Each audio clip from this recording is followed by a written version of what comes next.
Այն բանից հետո, երբ Աստված օգնեց իր ժողովրդին դուրս գալ Եգիպտոսից և մտնել նոր երկիրը, ուզեց, որ ժողովուրդը հիշի իր արածը։ Աստված պատվիրեց մարդկանց ամեն տարի որոշակի ժամանակ շնորհակալությամբ հիշել իր օգնությունը։ Այդ ժամանակներում մարդիկ չէին աշխատում։ Նրանք ուտում էին տոնական կերակուր և ապրում էին ծառերի ճյուղերից պատրաստված հյուղակներում։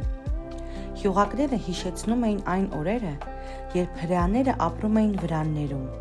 Մարդիկ կարդում էին սուրբ գրերը, երախտագիտություն հայտնում Աստծուն և երգեր երգում այն մասին, թե որքան բարի է Տերը։ Աստված ասաց. «Այդ հատուկ ժամանակը կհիշեցնի ձեր երեխաներին, ինչպես ես ձեզ օգնեցի»։